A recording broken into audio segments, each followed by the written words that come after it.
All right. Hey everyone, welcome back to the Life Privilege podcast. I'm here as your co-host Damien and host Jackson Edgy over here, and we're presented with the lovely Aimie, who is from Thailand, Bangkok, and she has her own environmental page as well as ours called iEnviro on Instagram. That's spelled IENVIRO on Instagram, and this girl has done a lot of pretty incredible stuff. She's only 18, and she planted like more than 1,000 mangrove trees on her 18th birthday. It's just a really incredible thing to do, and she's really full on. She's planning to study like environmental science, and yeah, she's really down for the environment. So you want to introduce yourself, Aimie? Say what's up. Well, you kind of said like everything, but my name's Aimie, and yeah, I'm pretty passionate about the environment. That's awesome. That's awesome. Thanks so much for coming on this podcast today, guys. Or Aimie, I should say, not guys, because Damien's on every podcast. But Damien, just discussing it real quick before we throw it over to Aimie. But what are we talking about mainly in this podcast? What are the things that we're going to be discussing? Basically, we're just going to be talking about the situation of the environment in Thailand, what really motivated Aimie to start, and why others should too. Age being that a limiting belief, so really targeting like the next generations, the really younger people, and just like a solid discussion on the environment and how we're really limited on time, and we really got to get a foot into it and towards action. Yeah, awesome. And I think, Aimie, you're a pretty big advocate for not just plastic pollution, but water pollution. So anything to do with water pollution. So kind of just describe to us what it is that motivates you to want to be able to make change. So I don't know actually which came first, but basically, a student athlete, and so we had a air quality situation a couple years ago, and it was devastating because obviously you couldn't play sports like outdoors and indoors. Tournaments were like canceled, and it really started to hit me, and it just felt so I felt so trapped, and it was just very unfair towards, I guess, like everyone, because it was like it wasn't quote unquote our fault, but at the same time it was. I think basically what happened was there was a forest fire up north, but it was also like our fossil fuel consumption as a country, and for some reason like the winds just decided to like take it this way, and then things just went down, and that's when people like had to start wearing masks. And surprisingly, I mean, I say surprisingly, but it's kind of happening again right now. But overall, it just made me feel like so I guess like so mad, because to imagine like a world where kids especially wouldn't like that, to imagine a world where kids won't be allowed, well, I say won't be allowed, but like aren't able Be able to, yeah. sports, it's just kind of, it's heartbreaking, because sports like literally kind of made me who I am, like made me become such a team player, or like optimistic and like encouraging and all that stuff. And it's like, what if in the future like people like me don't exist, quote unquote, because you don't have the opportunity to do certain things like play sports. Yeah, wow, that's Yeah. crazy. And you kind of like speak really passionate. I think this may be the first podcast where we get someone that tears up, because you seem so passionate about it. So, but no, like what was the eye opener for you? Like you mentioned fires there, but what was the eye opener within your country where you looked and said, I can't live and respect the fact that there's people that are just going to keep on destroying the environment around me? Like what exactly was it? Well, I kind of luckily went to a school that was right beside this river. It was the Chao Phraya River this river runs through like the whole Thailand, and I went to the school since like year one, and I went there for 11 years. And what happened was that as the years went by, you could see the river like going from like a partially healthy color to like now like a brownish black, which was like, and obviously like you notice like the smell and all that stuff. But I didn't understand it when I was younger, but now looking back at it, it was just like, it was interesting, but at the same time heartbreaking, because this river, according to geography, basically started Bangkok. And like Thai people, we still have a lot of traditions within our culture that we have been having for like a couple hundred years. And it's kind of ironic to see that we're quote unquote supposed to care about our roots and traditions, but here we are exploiting the one thing that literally started our capital city as of like today. So obviously like that made me pretty mad as well, because it was just like, kind of just felt like everything I was taught was a partial lie. To see all these companies like taking advantage of like the river and using it as like a drainage for their like pollution. And it was just like, why are you choosing to do this when you know exactly how we were raised? Like, even though like, yeah, different economic levels, but we still celebrate the same traditions regardless of your economic levels. And it was just, yeah, it was just very like heartbreaking and like eye-opening. And it was just like, at that point, I had to do something, and it was just so like, it was just so, I don't even have the words to describe it, but like the moment, you know, it really just, the moment that pushed me to kind of to the brink. And it was just like, I can't just sit around and wait for adults to come like do whatever I expect them to do anymore, because obviously it's not happening. And is that local companies or is that just like big companies?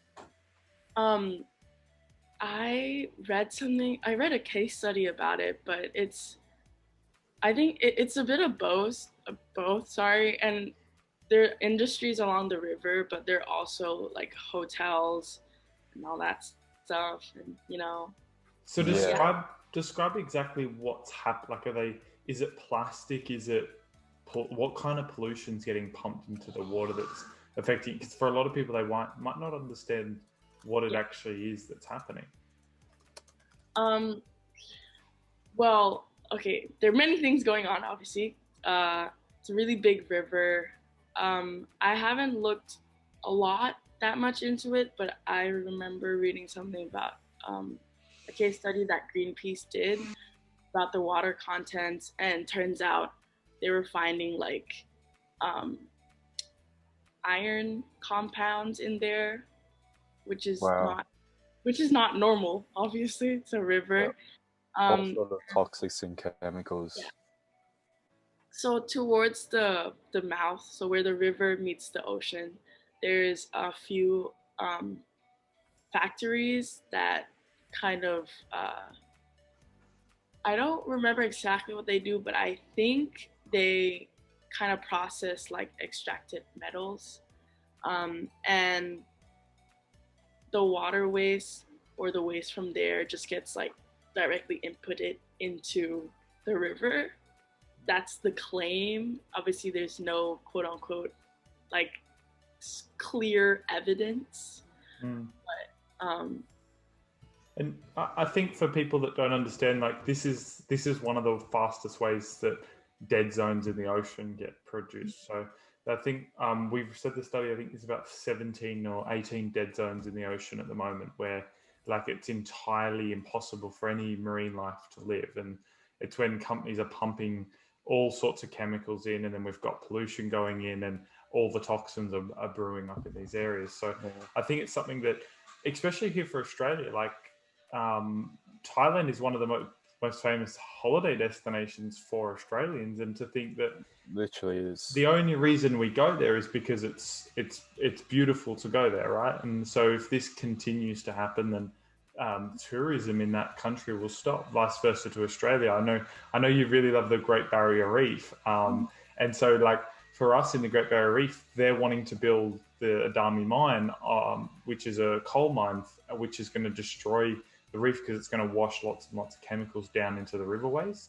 And also they want to do cruise terminals through the centers of the reef, which kill it. So it's a really eye-opener thing to say that, like, it's in every country where we've got the problems that are going to destroy it. And if we don't prevent it, then it's a massive tourism block for all of these countries. And I know tourism is very slim when we talk about COVID at the moment, but hopefully one day it does open back up if we haven't destroyed the most beautiful places around the world already.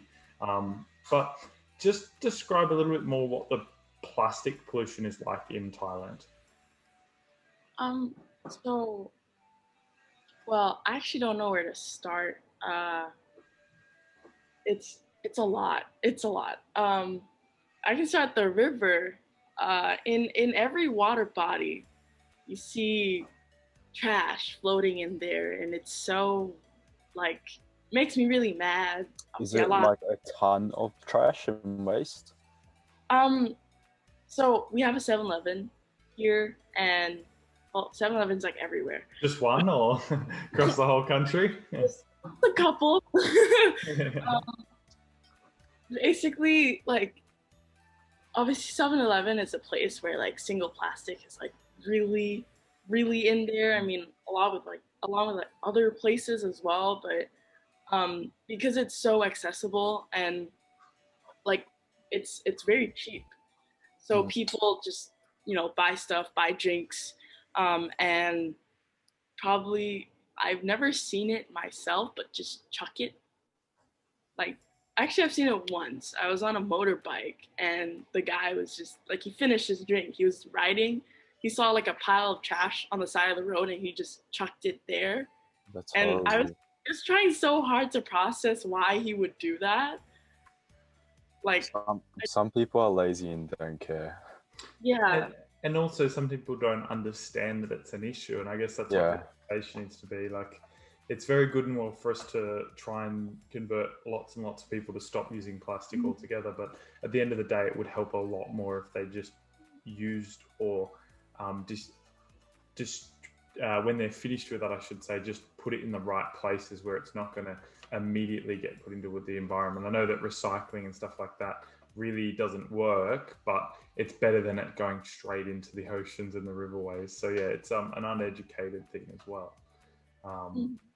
So kind of tell us, as you've been growing up, obviously you've mentioned to us of some of the stuff you want to do at uni. Describe that to the people growing up. What's motivated you to take the step into studying this stuff at uni as well?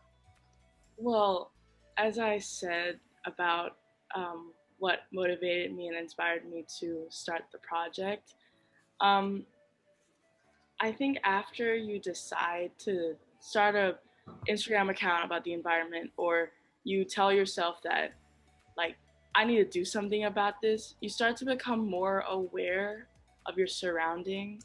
And, I like wake up, I look out the window, and like, obviously, like I live in a neighborhood, it's really quiet, but it's like you can't help but notice certain things. And it's like, maybe it's like a mini pile of trash in front of someone's house, or it's just like the warm wind that you didn't notice like around like a decade ago.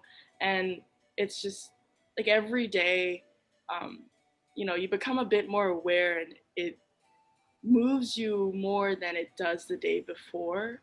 And it's just like reading all these things also on social media, and watching all these videos, and seeing everything. I guess, like, when you have emotions like tied up to it, it makes everything more, I guess, I actually don't have the word for it, but like, like I'm trying to phrase how I feel, like just looking out the window, maybe like sitting in a car, you know, like traffic's pretty bad here, and it's just like every moment of the day, you you become a bit more aware of what's going on around you, and like because I have emotions tied up to it, it makes me, it moves me a bit more, and it's just like it's gotten to the point where like I know that I want to do something big about it,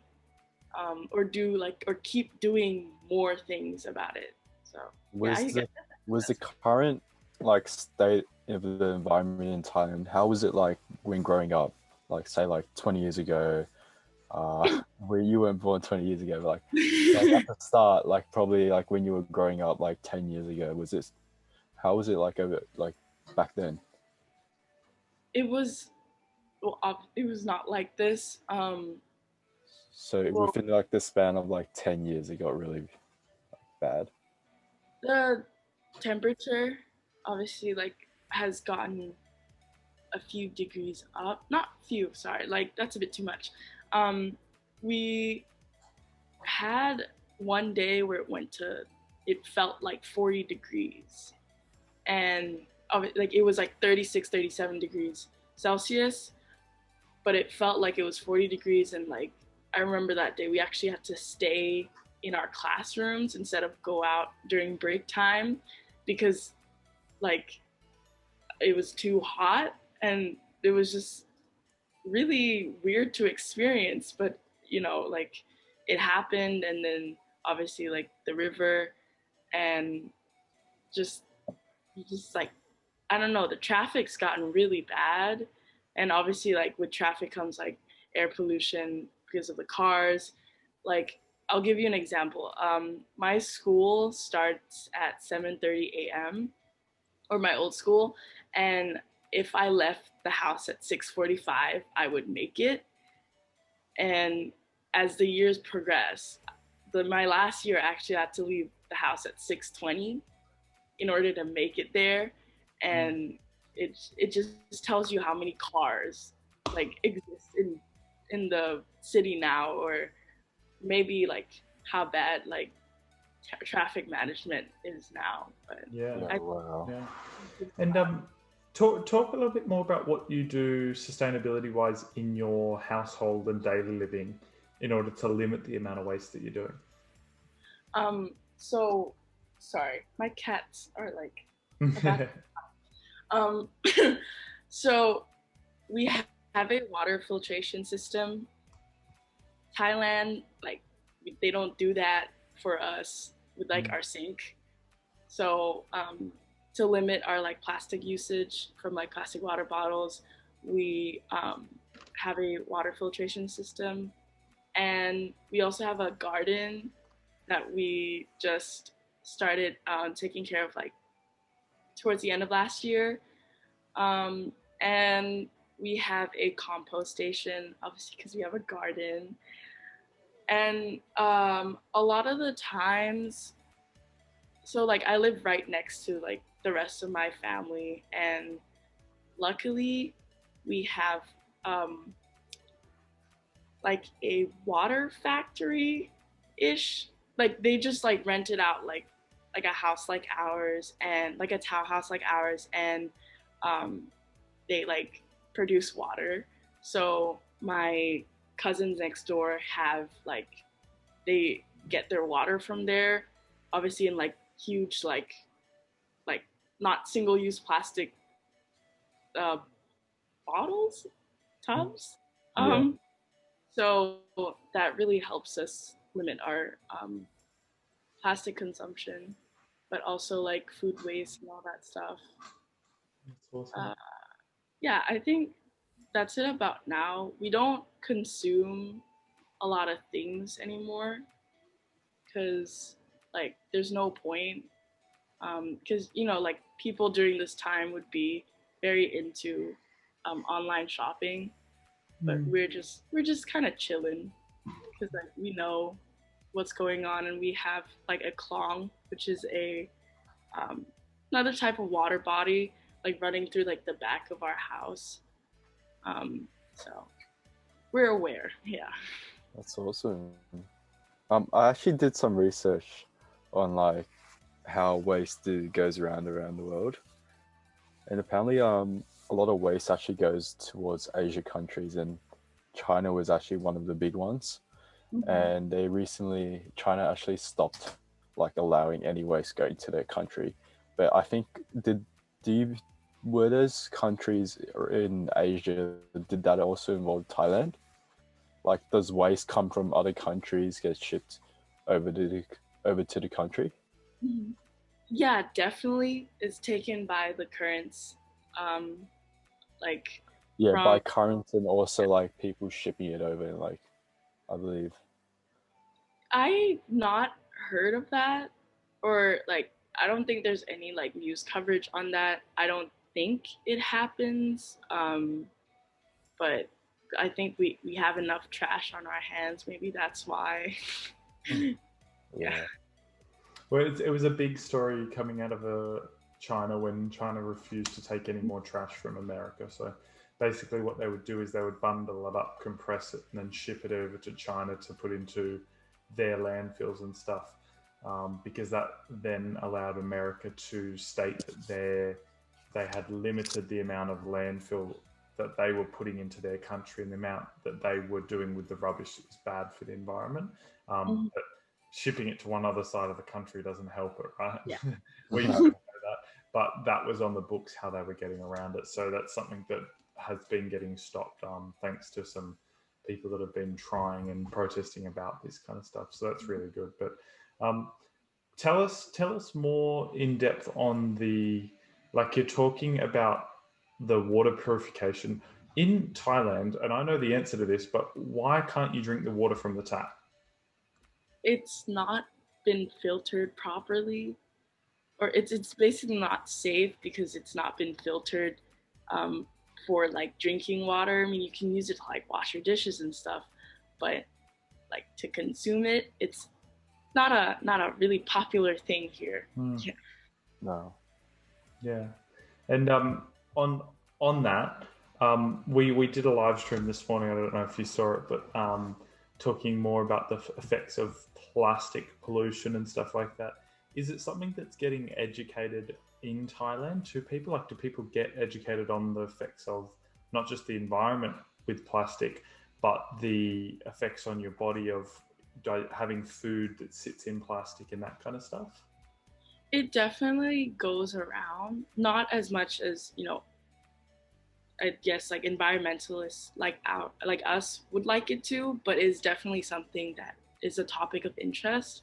Like on like Facebook, just like a casual like post that would pop up would be like, like watch out, because we have a lot of street vendors here. A lot of people rely on, um, being a street vendor, and there are people who are trying to Yeah. find more sustainable ways as well, because, some sustainable products are actually cheaper here. I can't think of one from the top of my head, but like most of the time, you'll see like food being put in like little like thin plastic bags, and you know, and being put in another plastic bag, which is kind of a bit much, but I'm not sure. I guess one way that, if I had to, because street vendors here are like awesome. Like the food, I personally think it's so good, and for like such a quote unquote like good price as well. I Yeah, tend to bring my yeah, own. I've heard of that. Like the prices of the foods in like Thailand and like countries around there are like literally like so cheap, and you get like a full-on meal. Mhm. But yeah, go on. Sorry.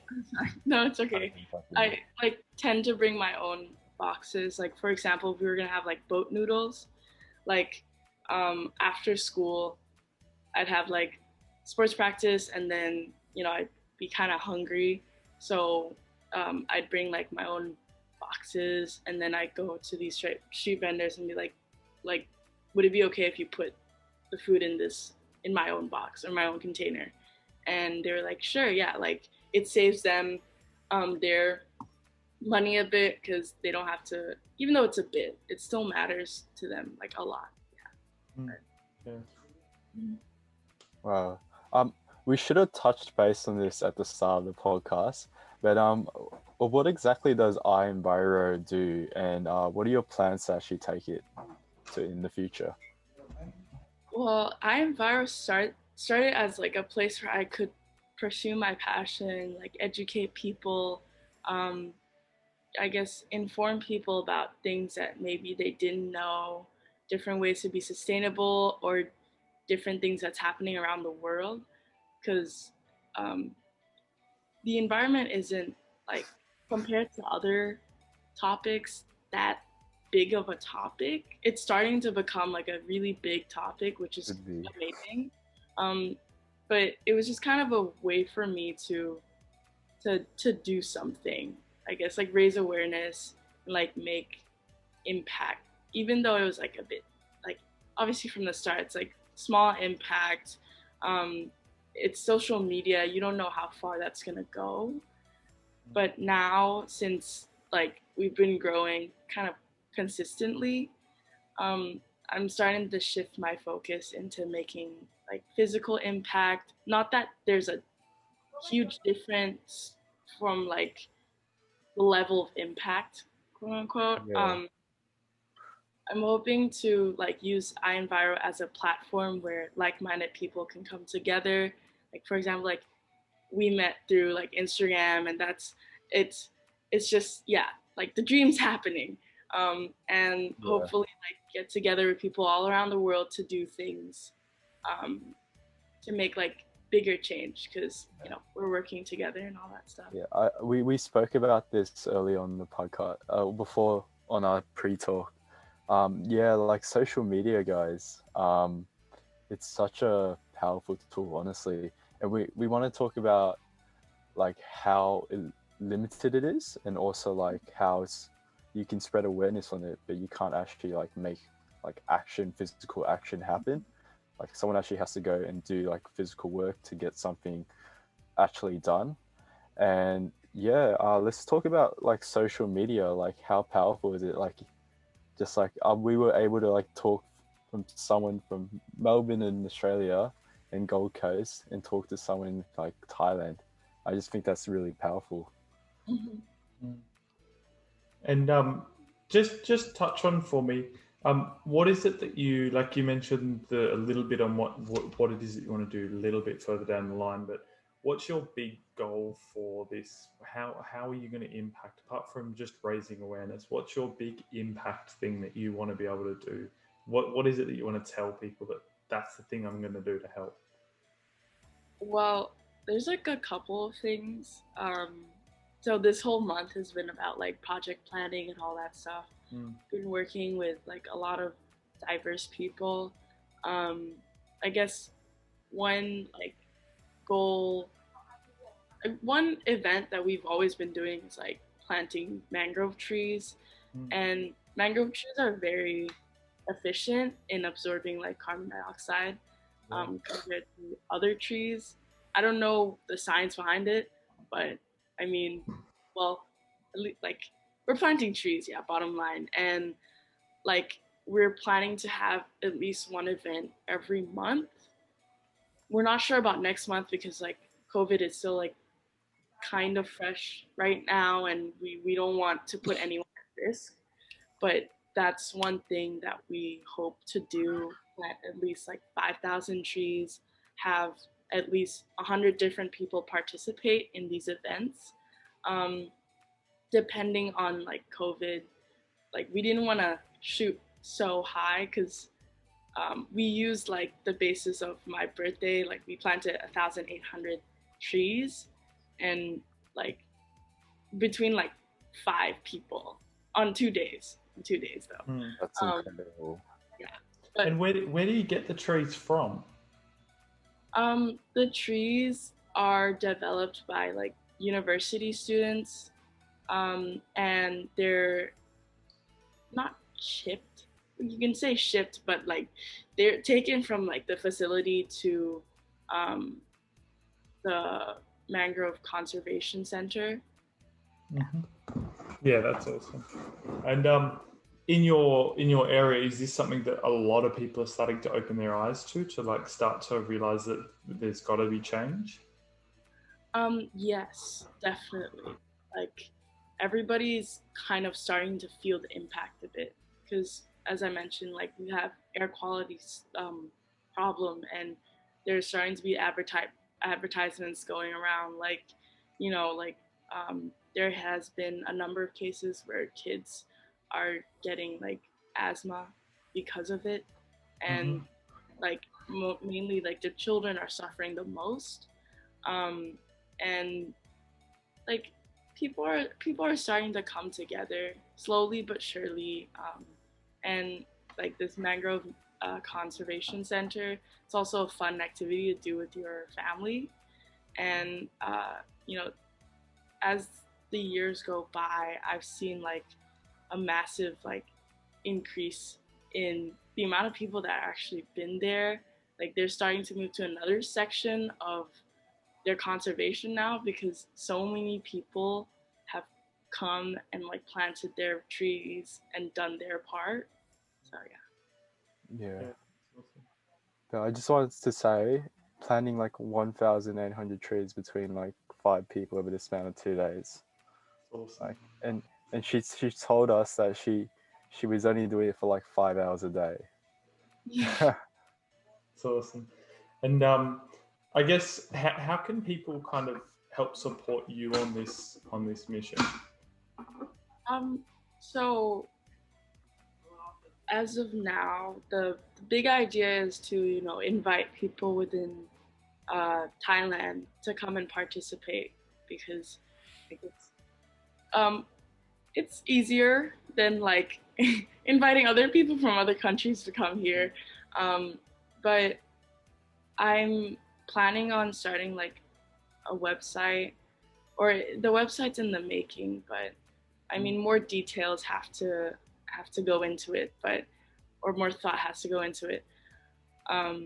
But the idea is to have people from all around the world, quote unquote, adopt a mangrove tree or a couple mangrove trees, and we will plant those trees in your name. Have a little section, and in a year's time, we'll give you updates about what that looks like, and That's awesome. that's the big idea. Yeah, that's so cool. That's really awesome. And have you got many people already? Like, is it just mainly your family, or do you have lots of friends that are kind of joining this movement with you? I actually found this place out from another organization, also like student led, and they like I've kind of taken it like a step further, done it a bit more often than they have, but we have like a little like environmentalist community here. It's very cute. Um, and we try our best to invite these people to come and plant trees. Like people who are taking the IB curriculum, which is like, do you guys know what the IB curriculum is? No.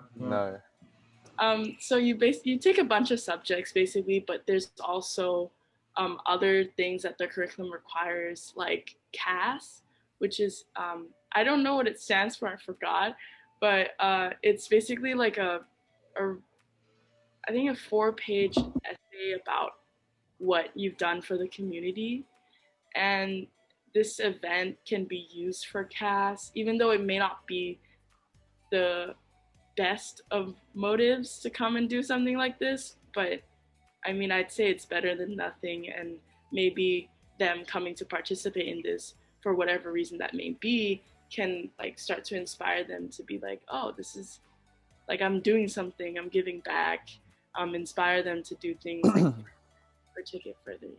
Yeah. Wow, that's awesome. We mentioned prior to the podcast that you said age was a limiting factor to creating positive change. How has age affected you? So I started to realize that I cared about the environment when I was 12. But because of this idea, like you have to finish school, you have to finish university, you have to go through this path before you can do anything at all. Right, right, Um, that really restricted me from starting anything because it was the fear of like, oh, like people are gonna not listen, people are gonna not like even like notice that I'm doing something like this, regardless of whether or not I have passion. And obviously, as the years go by, things started to get worse, and like I got a bit more pissed every year. So at one point, I was just like I can't just sit around anymore and wait for someone to come. Um, and then I started my project with the motto of if you're not gonna do it, then no one else is gonna come and do it for you, which I think is very powerful. Because you know, like I started the project at 16, which was 4 years after that, and I partially regret it, but you know, it's better late than never. But like to kind of like go through all those like mental barriers that shouldn't even be there um, was a really tough journey for me. And like, I'm sure people out there who are listening would probably understand as well if you're, I think at any age, at any point when you're planning to do something big, I think at least one thing is like restricting you, and it's probably doubt that anything that you do is gonna matter because there's so many people here, and so many people who are like so talented, we're doing so many things, but my advice for everyone would be like just do it. Like it will start to come together soon if you're doing it like because of passion or because you're interested or maybe because you're bored. Eventually, like it takes time and everything's gonna start coming together. Yeah. Wow, so two mottos out of that. Just do it, and if no one's gonna do it, like who is? Yeah. No, that's awesome. And I really love that motto because like for us, I've had this. I'm rather entrepreneurial in what I do, and my big goal is to always run businesses. And I transitioned towards the end of last year to realize that I really love the environment, and I've done a few businesses that were quite successful, and so I look at it in the sense that if I can transition what I do for business and use all of those skills to build something that's good, positive change for the environment, then it's something that I'm never going to lose interest in because it's something two things I'm really passionate about: business and the environment. So it's really cool for you to say that kind of and say that just do it like and add an age barrier thing. Like of course no one respects younger people as much as what they would, but you've got to also remember that no one built Rome in a day, so it takes years and years before we have the skills of speaking and the knowledge of what to say in order for people to listen to us, the backing, right? And in obviously you're 18, in 10 years time when you're 28 and you've been doing this for 10 years and you've been podcasting and stuff, and people can go and see what you were saying at 18 and go, oh God, she did not know what she was talking about back then. Same with us, right? But when we're 28, people will give us the verification of, wow, they really know. They've done 10 years of solid work in this field. And so that's something to probably motivate you a little bit more, is that don't worry about what people are saying, because I know that we come across it as well. And like for us, our brand, this morning we did our first live stream and we had 35 people in total come on, and at the most we had 6 people sitting on at the time. And Damien said to me afterwards, he was like, "Oh, that wasn't great. We would have liked a lot more than that, and like it would have been better if we had a lot more." But then we both kind of realised that in a year's time we'll have 1,000 people sitting on those live streams, and we'll be able to impact lots and lots of people. So it's really cool to kind of hear you say that kind of stuff, that you're so motivated, and it doesn't matter if people are or anyone is saying negative or bad things about it and no one's listening to you, because one day they will, because you'll have the verification. So it's really cool. Yeah, and I just want to add on, like, you're seriously proving like the system wrong, like the traditional route of oh, you have to finish, go to school, finish college to in order to do anything in this world. Like, you don't understand, with the power of social media, you could do something huge. Like, Mhm. you could reach out so many people, and like one of your videos could maybe reach like millions of people. Yeah. Mhm. That's already something. Like, you could probably start something from that. And yeah, so virality is a really nice tool. I just wanted to talk on, like, because we're talking about like the age gap and everything. Like, we're so young, and we're essentially like the next generation. So it's Yeah. like Gen Y, X, and Z. We're Gen Z. Gen Z. But we're not essentially the next generation. We We are. are We the are. next generation. We It's not we like we there's going to literally, be another one that jumps us. yeah. So yeah, baby boomers and millennials. Like, let's talk about like the importance of like the future generations, and like all of our mates, everyone around us. Yeah. Like, how's it so important to educate the next generation? Well, obviously we are the next generation that's gonna quote unquote like take over the world in a sense. So if we decide to keep doing what um, people are doing today, it's not gonna work out for us so well in the next like 10 or 20 years. As a matter of fact, like it's yeah, the timeline's getting kind of tight. So if we can't take the liberty to do um, the environment justice, then I don't think future generations will have a chance to live the lives that we got to live or experience the types of things that we got to experience. And honestly, as much as I've seen all the pollution and stuff, the world is genuinely a beautiful place. And like, I mean, surprisingly, it's seeing nature that made me so mad, but also at the same time, it was me seeing Mother Nature's creation that made me so, like, I guess, like, it made me appreciate the world a bit more because Yeah. it's just so beautiful, honestly. Yeah, it is. Yeah. One planet, Awesome. guys. Yeah. Yeah, but we're really limited on time. I saw, apparently we have like 12 years to switch back what we're doing to prevent, like, or else Yeah. like the damages done to the environment will be irreversible. Yeah. Well, a lot of stuff already is irreversible when you Yeah, consider, literally. and like extinction of animals, like it's I no I way of think getting it's, them back. yeah, it's more so talking about like global warming, Yeah. and like if it's got a tip. Yeah. Well, just for the people watching, just so they can reach out to your social medias, where is it that they can go to kind of learn from you? Where can they join your community at? So we have an Instagram account called iEnviro, as Damien mentioned at the start of this podcast. We're hoping to expand to other social media platforms as well, in hopes of reaching other generations who are more popular on different social media platforms. But as of right now, we're uh, we're chilling on Instagram, so everyone can in there. Yeah. Yeah, awesome. Yeah, and what's the kind of content? Just so people have context, what's the kind of content you're creating on there?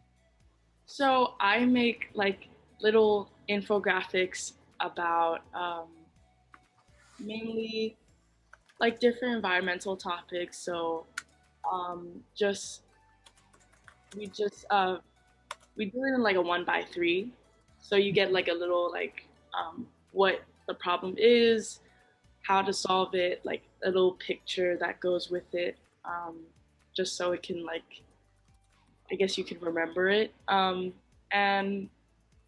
I'm starting to shift a bit to like obviously we'll update you on the things we do, like the physical impact we make, or any events that we have coming up, such as like giveaways or um, like physical events like planting trees, for example. And